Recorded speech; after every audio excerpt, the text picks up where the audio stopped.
Je suppose qu'aujourd'hui, si vous m'écoutez, c'est qu'effectivement, vous avez un véritable intérêt dans cette idée de savoir comment faire pour que vos équipes puissent rester dans votre équipe, rester dans votre réseau et bâtissent un réseau solide avec vous.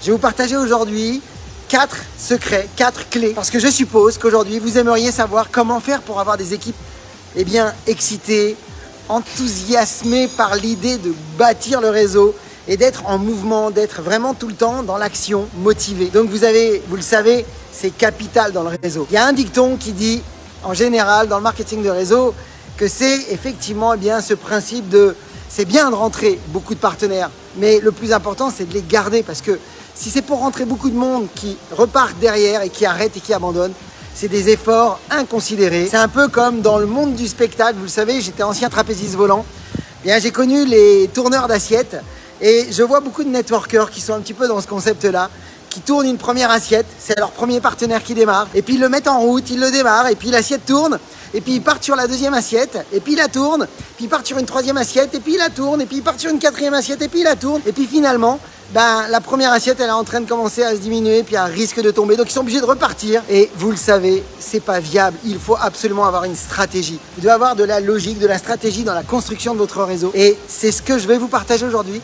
4 idées, 4 secrets, qui vont dans la logique de l'événement que nous vous préparons prochainement, qui est donc l'événement qui va venir jeudi prochain, jeudi 15 à 19h.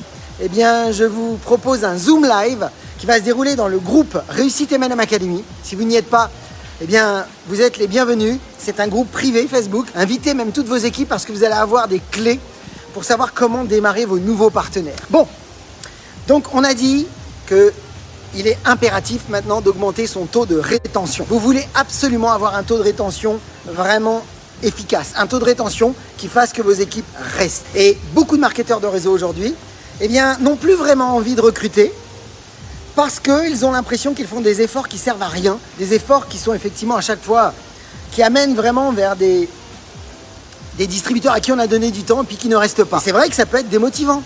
Et la vérité, c'est que c'est impératif de comprendre qu'il y a des chiffres, il y a la loi des nombres aussi qui doit se respecter lorsqu'on démarre de nouveaux partenaires, mais en même temps, il y a des stratégies.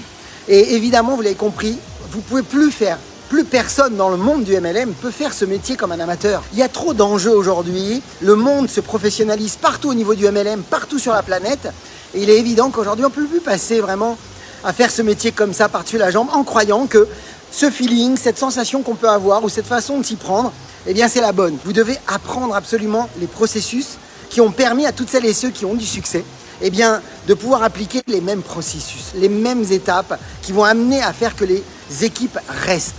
Et c'est ce que vous voulez. Parce que, à quoi bon recruter? Quel est l'objectif du recrutement même? Vous le savez, c'est pas recruter pour recruter. Parce que je sais que beaucoup se disent « Oh, mais moi, j'ai pas envie de recruter. » Mais gardez à l'esprit, mes amis, que le recrutement est fait pour augmenter vos volumes d'affaires.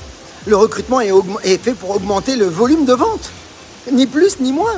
Si vous êtes capable de vendre vos produits ou vos services, si vous recrutez d'autres personnes, c'est pour qu'ils puissent vendre vos produits ou vos services. Donc, plus vous savez recruter, plus vous savez comment augmenter vos volumes de vente.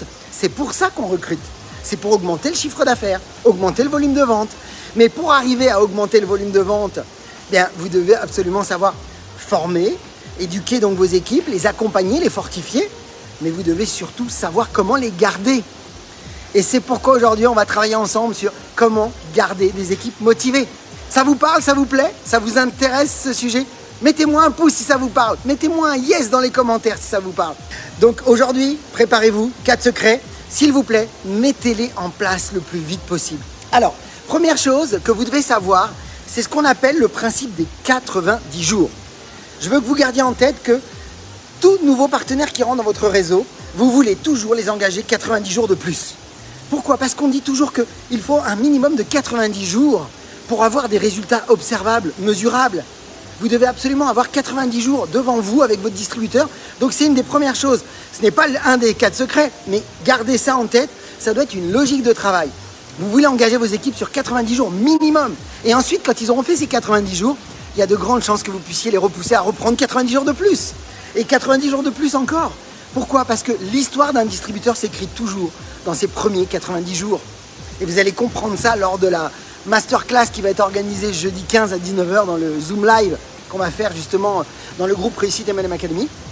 Vous allez comprendre pourquoi ces 90 jours sont capitales. Parce que les 90 jours vont donner des résultats. Vous le savez, il nous faut 90 jours pour commencer à avoir un résultat. 90 jours pour commencer à être fier de ses produits et de son service. 90 jours où je consomme les produits pour comprendre ce que ça peut m'apporter comme résultat, transformation, amélioration. Mais il me faut aussi que je fasse monter mon niveau de confiance. Ma confiance va monter au bout de 90 jours. Au bout de 90 jours, si je commence à rentrer dans une phase de recrutement, c'est au bout de 90 jours que je vais commencer à avoir des partenaires rentrer. Il y a un délai.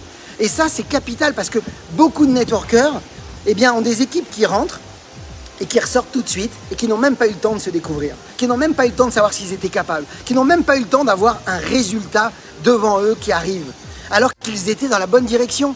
Mais ils ont abandonné, abdiqué, parce que voleurs de rêve, manque de confiance, manque de clarté, et j'en passe. Et puis peut-être qu'il a manqué ces fameuses 4 clés que je vais vous révéler aujourd'hui. Vous êtes prêts? Alors, gardez d'abord en tête, donc le concept des 90 jours, c'est très important à garder. Donc, d'abord, j'aimerais que vous ayez des chiffres. Les premiers chiffres que vous devez connaître, c'est que quand on recrute des nouveaux partenaires, vous devez toujours vous rappeler de la règle des 5. 5 partenaires recrutés, un partenaire va bâtir. Rappelez-vous toujours qu'il y aura toujours, si vous recrutez 5 partenaires, un partenaire va bâtir. Combien de networkers ont baissé les bras même après avoir passé les 90 jours, mais parce qu'ils ne connaissaient pas cette règle-là?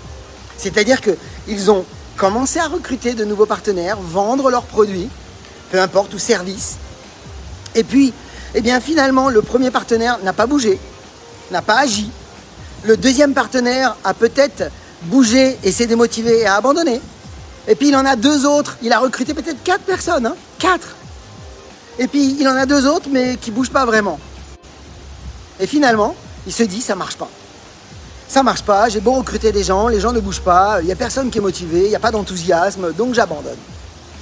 Alors, gardez à l'esprit la règle des 5. Vous devez absolument vous rappeler qu'il faut un minimum de 5 nouveaux partenaires dans votre réseau pour en avoir au moins un qui bouge. Un bâtisseur. Alors, qu'est-ce que ça veut dire ces chiffres? Je vais vous prendre une moyenne sur 20 partenaires que vous recrutez dans une année. 20 partenaires sur une année, ça voudrait dire que vous avez une moyenne de un recrutement une fois par mois à 2 recrutements par mois. 1 à 2 partenaires par mois. Vous allez avoir à peu près, allez, on va dire 20 partenaires dans votre premier niveau. Qu'est-ce qu'il va se produire? Les chiffres parlent d'eux-mêmes parce que c'est toujours les mêmes chiffres. Les ratios ne changent jamais. Donc sur 20 partenaires, vous allez en avoir 8 qui vont abandonner. Donc soyez tranquilles. Combien il y en a qui ont baissé les bras parce qu'ils se sont dit mais comment c'est possible? Les gens rentrent dans un super projet, ils ont investi très très peu. Puis vous le savez, la plupart investissent tellement peu qu'ils ont l'impression que c'est la valeur de leur business, l'investissement qu'ils ont mis. Alors que la valeur de leur business, c'est surtout ce que leur business peut leur apporter. Mais ils ne l'ont pas encore perçu tout ça. Parce qu'ils n'étaient pas préparés ou alors ils n'étaient pas formés. Ou alors parce que le parrain n'avait pas assumé cette responsabilité de leader formateur. Et je vous invite vraiment aujourd'hui, si vous m'écoutez, à prendre vraiment à cœur ce métier et ce rôle que vous avez en tant que leader formateur. Quand vous démarrez un nouveau partenaire, vous êtes un formateur. Vous êtes un distributeur formateur leader, ça y est. Vous avez la responsabilité de votre distributeur dans les mains. Vous avez sa réussite dans les mains. Donc il est important d'assumer cette responsabilité. Et vous le savez, beaucoup font les choses de manière tiède. Et comme j'aime le dire dans la vie, c'est soit t'es froid, ou soit t'es chaud, mais pas tiède. Soit t'es froid, soit t'es chaud. Froid, c'est je fais pas. Ou soit tu fais, mais pas à moitié. Donc comme on le dit dans le réseau ou dans le monde du MLM, tu fais ou tu fais pas. C'est aussi simple que ça, mais pas tiède. Et beaucoup font des constructions de réseau, veulent bâtir leur réseau de manière tiède.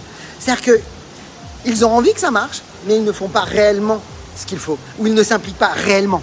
Ils ne prennent pas réellement leur place. C'est tu fais ou tu fais pas. Donc, quand tu as 20 partenaires de premier niveau et que tu sais qu'il y en a 8 qui ont abandonné, c'est OK. Il en reste 12. Et dans les 12, vous le savez, il va y en avoir au moins 8 qui vont devenir ce qu'on appelle des incubateurs, des distributeurs qui vont rester connectés avec vous, qui vont consommer les produits, qui vont peut-être même participer aux événements et puis qui vont peut-être se révéler. Dans l'histoire du MLM, on sait toujours que dans les incubateurs, au bout de 6 mois, 3 mois, 2 mois, 1 an, 2 ans pour certains, ils se révèlent et ils deviennent de vrais leaders, de vrais bâtisseurs. Donc, Est-ce que vous avez besoin de ces incubateurs? Est-ce que vous devez respecter ces incubateurs? Est-ce que vous devez savoir comment communiquer avec ces incubateurs? Est-ce que vous devez savoir comment même, eh bien, je dirais, mener ces incubateurs? Oh que oui, c'est capital. Mais par contre, sur les 20, 8 ont abandonné, 8 sont incubateurs, il en reste 4. 4 qui sont des bâtisseurs. C'est eux que vous allez effectivement accompagner très fortement, avec qui vous allez commencer à creuser des lignes. Vous voulez creuser des lignes en profondeur pour solidifier le réseau. On va en reparler de ce sujet, mais aujourd'hui, ce que vous voulez, c'est comprendre que à la fois les incubateurs et les bâtisseurs, vous voulez les garder. Mais les lâcheurs, vous n'avez rien à y faire. Ils abandonneront, c'est leur choix, c'est pas votre boulot. Votre boulot à vous, c'est de vous concentrer à augmenter vos taux de rétention. Donc, si vous recrutez 5 personnes, si on regarde les chiffres qu'on a vus, eh bien, il présuppose que vous allez en avoir au moins 2 qui vont abandonner, 2 qui vont devenir des incubateurs et 1 qui sera bâtisseur. 2 qui seront incubateurs. Mais vous voulez les garder. Et les bâtisseurs, vous voulez les garder aussi. Donc, ce que vous voulez mettre en place, eh bien, c'est le concept de la ligne. Imaginez une ligne et en réalité, quand vous démarrez un nouveau partenaire, eh bien, il est sur la ligne. Et il y a effectivement le côté de la ligne où c'est plus facile de rester. Et quand ils sont sur la ligne, il y a aussi le côté de la ligne où c'est plus facile de quitter. Et malheureusement, comme la plupart des networkers ne savent pas réellement quelles sont les stratégies, parce qu'ils ne se sont pas formés ou alors ils n'ont pas appris, eh bien, ils ne savent pas comment augmenter la probabilité de mettre leur distributeur du côté de la ligne où il est plus facile de rester. Alors, je vais vous proposer 8 stratégies pour que vous vous garantissiez maintenant de mettre vos distributeurs du côté de la ligne où c'est plus facile de rester. Vous voulez qu'ils restent dans le réseau. Donc, mes amis, premier secret que vous devez mettre en place, eh bien, c'est de faire vivre une expérience émotionnelle autour de votre produit ou service. Et quand je dis une expérience émotionnelle, c'est-à-dire que vous voulez vraiment que vos distributeurs aient du plaisir à consommer vos produits ou aient du plaisir à développer le service que vous proposez. Et pour le coup, il existe quelques petits secrets là-dedans. Comment avoir une expérience émotionnelle? Eh bien, c'est très simple. Vous devez absolument faire avec vos nouveaux distributeurs, après quelques jours ou quelques semaines ou quelques mois, c'est vous qui allez juger, eh bien, ce qu'on appelle un brainstorming où vous allez leur demander d'exprimer ce qu'ils apprécient dans le produit ou service que vous proposez. Ça peut être, si vous êtes dans une compagnie où il y a une multitude de produits, vous pourriez tout simplement leur demander de vous raconter quel est le produit qu'ils apprécient le plus dans la compagnie et pourquoi et qu'est-ce qu'il leur a apporté. Pourquoi je vous demande de faire ça? Parce que si vous faites ça avec vos distributeurs, ils sont en train d'exprimer quelque chose qui est donc positif, qui est donc quelque chose qu'ils apprécient. Et dans le cerveau, eh bien, il y a une réalité, c'est qu'on va toujours vouloir rester cohérent avec ce que nous avons dit. Donc, si vos distributeurs ont exprimé ce qu'ils apprécient dans vos produits et services, au niveau émotionnel, eh bien, vous êtes déjà en train de vous garantir qu'ils vont rester, parce qu'ils vont vouloir rester cohérents avec ce qu'ils auront exprimé. Donc, l'expérience émotionnelle passe par l'expression de l'émotion qu'ils ont ressentie, qu'ils ont vécue. Donc, gardez à l'idée que toutes vos équipes, il est impératif durant les 3 premières semaines au grand maximum que vous leur fassiez exprimer les bénéfices, les résultats, les transformations, les améliorations que les produits qu'ils consomment ou le service qu'elles utilisent pour pouvoir développer leur réseau, eh bien, qu'est-ce qu'elles apprécient dedans. Si vous faites ça, vous avez déjà marqué un premier point. Vous avez déjà mis votre distributeur dans la ligne où c'est plus facile de rester. J'espère que vous me suivez. Deuxième secret, mes amis, si vous voulez augmenter vos taux de rétention, faites tout en votre pouvoir pour que vos équipes se connectent avec vos équipes. Faites tout en votre pouvoir pour que vos équipes se trouvent des relations amicales dans votre réseau. Parce que s'il y a de l'amitié qui se crée dans le réseau, vous avez gagné.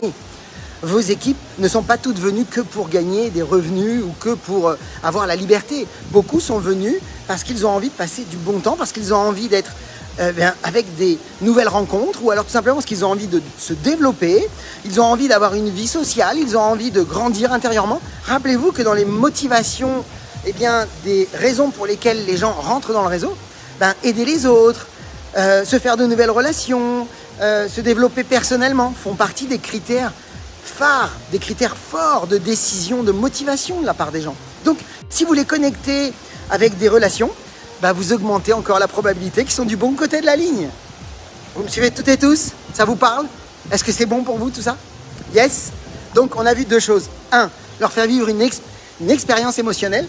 Vous voulez qu'ils vous racontent ce qu'ils apprécient dans le produit. Et en deux, absolument tout faire pour qu'ils puissent avoir des relations amicales dans le réseau. Et vous n'avez pas besoin d'être leur ami et vous leur taper dans le dos. Vous avez besoin de vous intéresser émotionnellement à leurs envies, à leurs rêves, à leurs désirs. Mais vous devez, et ça on en reparlera dans la masterclass de jeudi, vous devez garder une position, vous. Une position effectivement d'écoute, mais en même temps, vous ne pouvez pas vous permettre non plus d'être l'ami avec qui on va aller boire un verre tout de suite. Gardez en tête ce genre de choses, parce qu'on ne fait pas de business avec des amis. Mais par contre, si vous les connectez avec vos réseaux et qu'ils se mettent en relation amicale avec eux, vous avez gagné, parce qu'ils n'ont pas la même relation que vous avez avec eux en direct. Et ça, c'est très intéressant. Vous avez gagné de ce côté-là. Ok, troisième clé, mes amis. Or, celle-ci, elle est tellement évidente. C'est faites-leur gagner, même ne serait-ce qu'une petite somme d'argent. Faites-leur gagner, ne serait-ce que les 100 premiers euros. Vous le savez, j'en parle souvent. La première étape qu'on veut absolument faire avec son distributeur, c'est de lui faire gagner ses 100 premiers euros. Pourquoi ? Parce que si vous faites gagner les 100 premiers euros, vous faites gagner une première réussite à un distributeur, dans son cerveau, ça y est, il a compris. C'est ce qu'on appelle hacker le cerveau d'un distributeur. Ça y est, il a compris que c'était possible. Il sait que c'est possible. Il sait que ça marche. Et comme l'être humain est 100 000 fois plus motivé quand il sait qu'il risque de perdre quelque chose que s'il gagne quelque chose, il y a de grandes chances que là, ils vont commencer à se dire « Bon, ça marche en fait ce truc. » Effectivement, ils ont besoin de ça. Ils ont besoin d'avoir une certaine certitude. Ils ont besoin de voir quelque part la couleur du travail qu'ils ont fait, la couleur de l'argent. Donc si vous arrivez à leur faire tout de suite des ventes, et vous le savez, une des clés du démarrage, c'est d'aider tout de suite vos distributeurs à vendre leurs produits, à commencer à gagner de l'argent tout de suite. Donc vous l'avez bien compris, 3 idées pour l'instant. 1. Avoir une expérience émotionnelle autour du produit ou service que vous proposez. 2. Savoir se connecter et avoir des relations amicales dans le réseau. 3. Commencer à gagner leur première rentrée d'argent. Leur première rentrée d'argent, c'est gagner. 4e point, mes amis. Il a l'air de rien celui-là, mais par contre, il vaut de l'or. Savoir valoriser les efforts de vos équipes. La valorisation, l'estime de soi, la confiance en soi que vous allez faire monter chez vos équipes va faire que vos équipes seront du bon côté pour rester. Ah, ça vous plaît, ça me fait plaisir, je vois vos beaux messages. Pourquoi la valorisation ? Parce qu'on a été éduqués depuis la nuit des temps à être valorisés sur nos résultats. Et pourtant, il est capital d'être valorisé sur les efforts. Donc, quand vous faites des sessions d'appel téléphonique avec vos nouveaux partenaires, ou quand vous faites vos premiers rendez-vous et que vous leur donnez un peu de place pour qu'ils puissent commencer à présenter avec vous, ou tout simplement par rapport à leur attitude ou leur comportement, il y a des tonnes de solutions, de situations que vous pouvez valoriser. Nous avons été éduqués à voir que le résultat, valoriser les petites victoires. Pourquoi ? Parce que le succès appelle le succès. Une petite victoire va amener une autre victoire. Et qu'est-ce qui va se produire ? Vous allez construire l'estime de soi de vos nouveaux distributeurs. Sachez que vos distributeurs, quand ils rentrent, ils ne se sentent pas encore vraiment capables. Ils ne savent vraiment pas dans quoi ils sont rentrés, même, j'ai envie de dire. Et ils ne savent même pas s'ils sont capables de le faire. Mais si vous arrivez à les voir plus grands qu'ils ne se voient, vous avez gagné. C'est ce qu'on appelle le pouvoir de la suggestif. C'est-à-dire que vous êtes capable de les voir plus grands. Vous les voyez avant qu'ils ne se voient grands, avant qu'ils ne se voient leaders. Si vous arrivez à les voir comme ça, vous allez les aider à croire en eux. Donc sachez valoriser les petites victoires. Vous allez pouvoir effectivement encore asseoir de la confiance en eux et asseoir effectivement une volonté de rester. Pourquoi ? Parce que s'ils savent qu'ils peuvent réussir, ils auront beaucoup moins envie de quitter la table de jeu. C'est aussi simple que ça. Donc mes amis, gardez bien ces 4 idées. Vous êtes d'accord avec moi ? Faites-leur exprimer ce qu'ils apprécient de vos produits ou services. Faites-les se connecter avec vos réseaux. C'est pourquoi les événements sont capitaux. Quand il y a des événements, connectez-les avec des distributeurs. C'est votre rôle. Faites-les pour qu'ils s'entendent bien. Ou alors, travaillez même avec le virtuel. Et faites connecter vos équipes avec d'autres personnes. Faites-les travailler en binôme. Ça, c'est extraordinaire, ce genre de choses. On en reparlera. Ensuite, 3e point, vous avez compris. Gagner, ne serait-ce que même des petites sommes. 100 € est la clé. Si vous passez la barre des 100 €, vous avez gagné. Et bien sûr, vous l'avez compris, la valorisation des efforts, la valorisation des petites victoires, parce que les petites victoires appellent de grandes victoires. C'est les petits efforts qui amènent les grands succès. Voilà mes amis, j'espère que ce live va vous aider. Je vous prépare vraiment plein de surprises, parce que je sais que c'est des périodes particulières. C'est une période où vous pouvez tirer votre épingle du jeu. Je voudrais juste que vous gardiez à l'esprit, si certains d'entre vous vous doutez par rapport à tout ce qui se passe aujourd'hui dans le monde, ça n'a jamais été le meilleur moment pour saisir les opportunités juste incroyables qui se passent devant vous. Ça n'a jamais été les meilleurs moments pour pouvoir bâtir des réseaux. Rappelez-vous que c'est dans les plus grandes périodes de crise que les plus grands leaders arrivent dans le marketing de réseau. Et nous rentrons dans une ère de nomadisme. Nous rentrons dans une ère où il va y avoir une multitude de chefs d'entreprise nomades, des nomades de luxe qu'on appelle, des personnes capables de pouvoir développer leur entreprise, leur affaire en étant n'importe où de manière géographique. Si vous arrivez aujourd'hui à avoir une véritable liberté temporelle, géographique et financière, vous êtes libre, mes amis. Et c'est ce que le marketing de réseau peut vous offrir et c'est ce que vous pouvez offrir à des millions et des millions de personnes qui vous cherchent. Donc apprenez simplement à savoir comment tendre la main, comment donner la chance aux gens de vous rencontrer et vous avez gagné. Voilà mes amis, j'espère que cela vous a aidé. Je vous dis à très vite. Rejoignez-nous dans le groupe Réussite MLM Academy, nouveau groupe privé, réservé uniquement aux networkers décidés de vouloir effectivement se professionnaliser. Et je vous garantis que vous allez avoir vraiment, mais alors, des clés inestimables jeudi prochain. Et soyez présents dans le prochain live lundi prochain, lundi qui arrive. Je vous révélerai les 4 autres stratégies.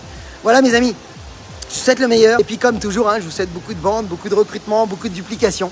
Et puis rappelez-vous, osez faire ce que vous n'avez jamais fait. Croyez en vous. Et surtout, agissez pour révéler le leader qui est en vous. À bientôt, à très bientôt.